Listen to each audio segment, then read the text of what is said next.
My name is Brittany Delamora. I was in the porn industry for 7 years of my life, but God got a hold of my heart. He radically transformed me, and I'm believing that He is gonna do the same for you. My husband, Richard, and I, we met at church, and we now help men and women leave the sex industry behind as well. Hey guys, welcome to the Search Course, as we are going to help you to get set free from porn. We have a nonprofit organization called lovealwaysministries.com. It's our mission to bridge a gap for sex workers who want to leave the business.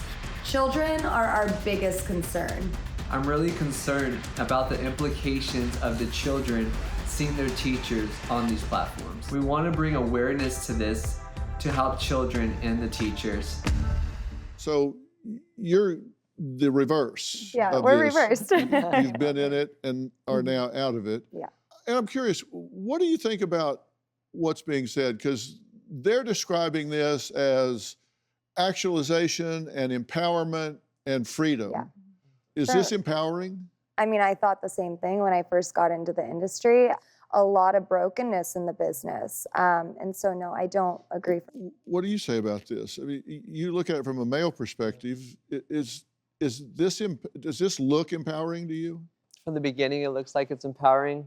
You know, you get the affirmation, the money, the acceptance.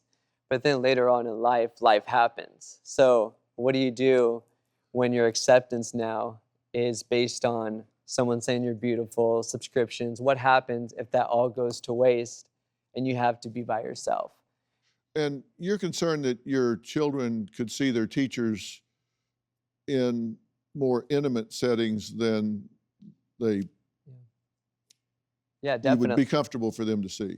Yeah, absolutely. Because, you know, in our household, we want to, and our standard is in our religious background, we want to make sure that our daughter is walking in biblical standards and biblical ways. And I want her to know that, you know, she doesn't need to be naked. She doesn't need to do X, Y, and Z in order to be accepted or loved.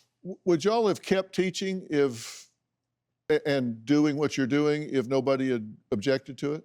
I would not have continued. It was not the right path for me. I found myself very depressed and anxious and like really tearing down the things that I love so much. My relationship wasn't in a good place. I couldn't be present with my kids. It was not the right path for me. How about you? Yeah, I always felt like I couldn't be myself. Even, you know, from curriculum standards and things like that, I couldn't teach the way that I want to teach, but I also couldn't be me. If you could be a pastor and a stripper, would you?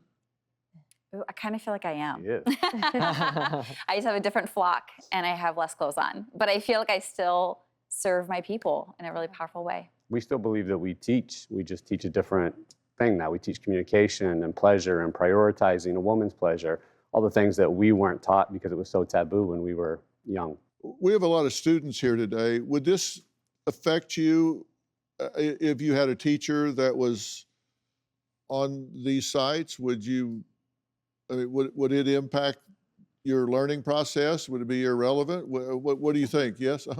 I'm Veronica. I get it if you like desire money and if you want to go into that kind of work, but you also have to realize, I think, the impact that it brings on your students. Like, you have to think of other people as well as yourself. Right here, front row.